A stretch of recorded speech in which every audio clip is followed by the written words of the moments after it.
আমি আপনাকে কথা দিলাম, এই বাড়ির কেউ কোনোদিনও কিচ্ছু জানতে পারবে না।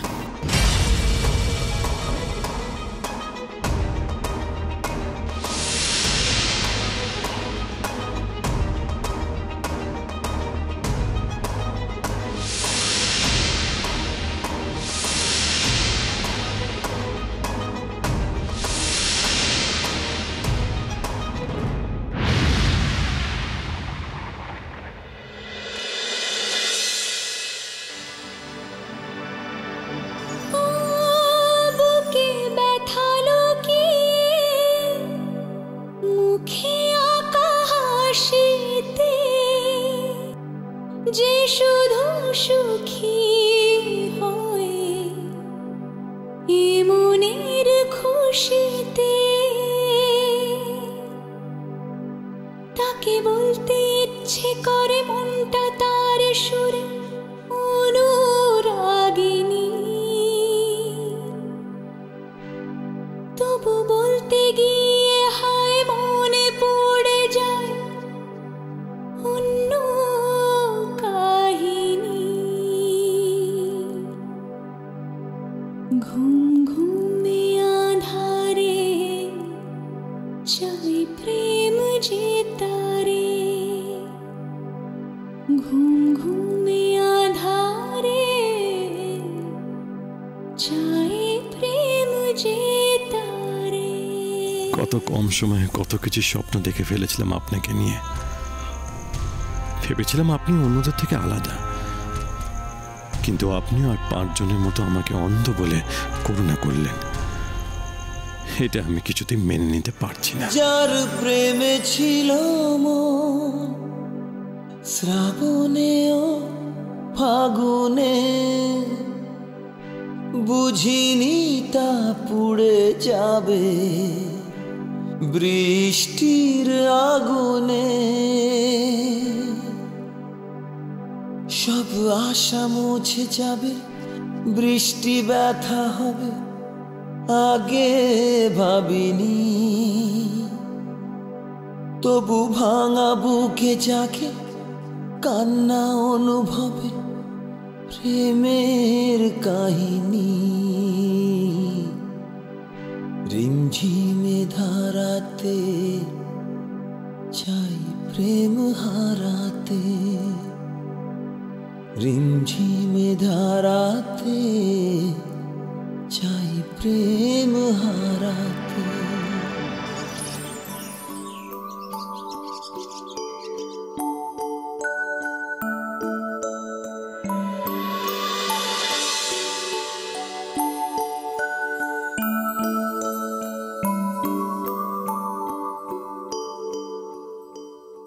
हीरे मोती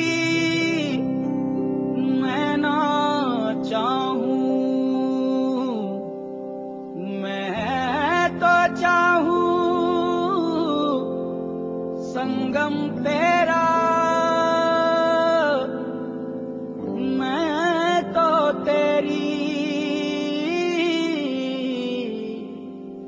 सैया तू है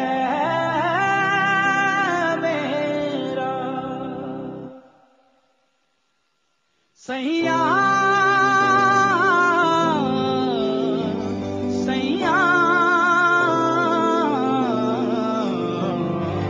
तू जो छूले प्यार से आराम से मर जाऊं, आजा चंदा बाहों में तुझ में गुम हो जाऊं, तेरे नाम में खो जाऊं सैया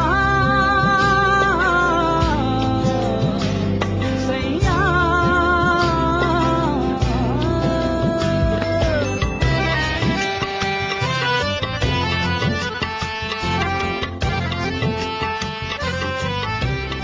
ঘুমন্ত মানুষের মুখে রাগ অভিমান কোনো ছায়া পড়ে না, কেমন শান্ত নিষ্পাপ দেখায়।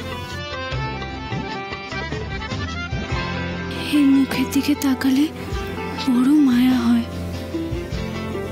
মায়া যে কাল,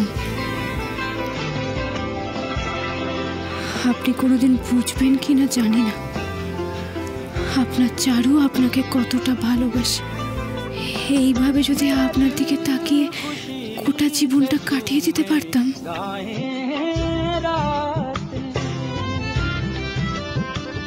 पल पल मुझे डुबाए जाते जाते, तुझे जीत जीत हारूं, ये प्राण प्राण वारूं, आए ऐसे मैं हारूं, तेरी आरती उतारूं, तेरे नाम से जुड़े हैं सारे नाते। सैया सैया बन के माला प्रेम की तेरे तन पे झर झर जाऊं, मैं मैया प्रीत की संसार से कर जाऊं, मैं तेरे प्यार से कर जाऊं। सैया सैया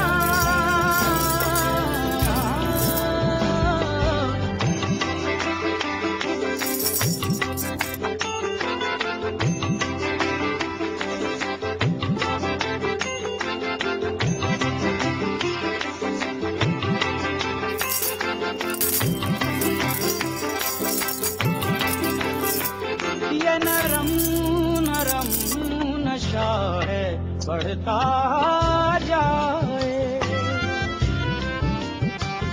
कोई प्यार से घुंघटिया देता उठाए,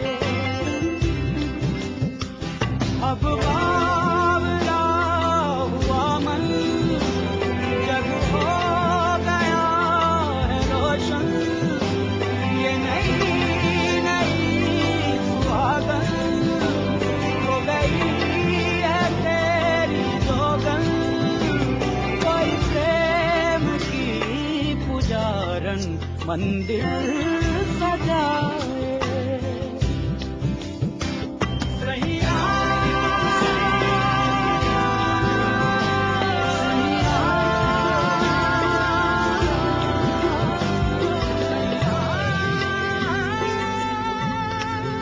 এ কি আপনি উঠে পড়েছেন?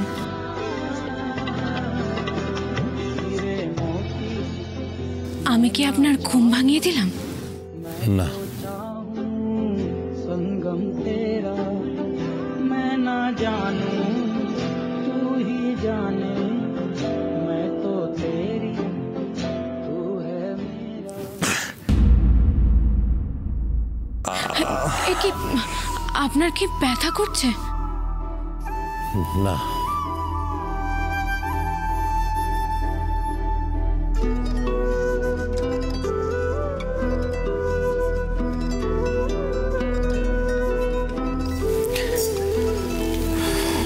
কোথায় যাচ্ছেন আপনি? আমি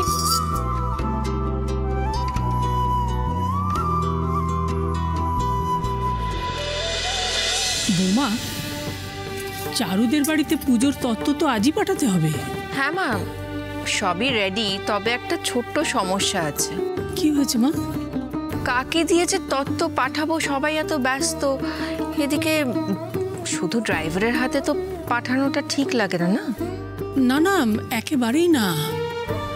পুজোর তত্ত্ব বলে কথা, তাও আবার নতুন কুটুম্ব। সেটাই তো কথা মা, আপনার বড় ছেলেকে আমি বলতাম, কিন্তু ও তো সেই কখন অংশুর সাথে বেরিয়ে গেছে। কি হয়েছে বলো তো দিদিভাই, কি নিয়ে এত চিন্তা করছো? মাধবপুরের তত্ত্বটা নিয়ে কে যাবে বলো দেখি ছোট বৌমা। ও এই ব্যাপার, এই নিয়ে আপনারা চিন্তা করছেন? মা, আপনার ছোট ছেলে তো মাধবপুরের দিকেই যাচ্ছে, কি একটা কাজ আছে বললো। ও বিনয় বুঝি ওদিকেই যাচ্ছে? হ্যাঁ, ও বরং যাওয়ার পথে ওদের বাড়িতে তত্ত্বটা পৌঁছে দেবে। না না বানি, ওকে আর বিরক্ত করিস না, ওরও তো অনেক কাজ, শুধু শুধু এই দায়িত্বটা ওর ঘাড়ে চাপাস না। দিদি ভাই, এই তত্ত্বটা মাধবপুরে কিন্তু আমাদের পরিবারের তরফ থেকে যাচ্ছে, সেক্ষেত্রে আর্য অংশুর কাকুমণি হিসেবে ওরও তো এটা দায়িত্বের মধ্যেই পড়ে, বলো। এই হলো পরিবার বড় বৌমা। সোহিনীকে সেদিন এটাই বোঝাচ্ছিলাম যে যৌথ পরিবার একেই বলে। মা, আমার বনিটা যে এইভাবে যৌথ পরিবারে বড় হয়ে উঠতে পারছে, তার জন্য আমি মা হিসেবে খুব গর্বিত বোধ করি, খুব নিশ্চিন্ত হই আমি। সে তো করাই উচিত। চোখের সামনে আর্য অংশুর মতো দাদা আছে, পাশে দাঁড়ানোর মতো কাকা জ্যাঠা আছে, আর বাকি কাজ করার জন্য মা শুধু নয় জেঠিও আছে। তাহলে আর কি চাই বলো? সন্তানের জন্য মায়ের এর চাইতে বেশি আর কি চাই? ঠিকই বলেছেন মা।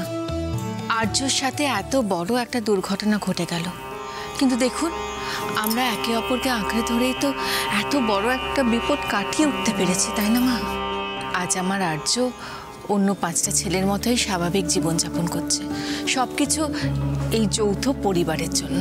দিদি ভাই, শুধু জীবনযাপন করছে কি বলছো? আর্য কিন্তু আর 5টা ছেলের থেকে একেবারেই আলাদা, ও অনেক বেশি কনফিডেন্ট এবং অনেক বেশি ইন্ডিপেন্ডেন্ট। আর এদিকে দেখো, সোহিনীটার সব থেকেও যেন কিছুই নেই। থাক থাক, সকাল সকাল আর এসব কথা বলে কোনো লাভ নেই। বড় বৌমা, তাহলে বিনয়ই তত্ত্বটা পৌঁছে দিক না, কি বলো? হ্যাঁ মা, বানি ঠাকুরপো যদি সময় বার করতে পারে তাহলে নাথিং লাইক ইট। কি যে তুমি বলো না দিদি ভাই, কতক্ষণই বা লাগবে? আমি এক্ষুনি ওকে জানিয়ে আসছি। এই তো আমাদের নাতবউ সাত সকালবেলা স্নান সেরে কেমন তৈরি হয়ে নিয়েছে। সাজিরে বাতি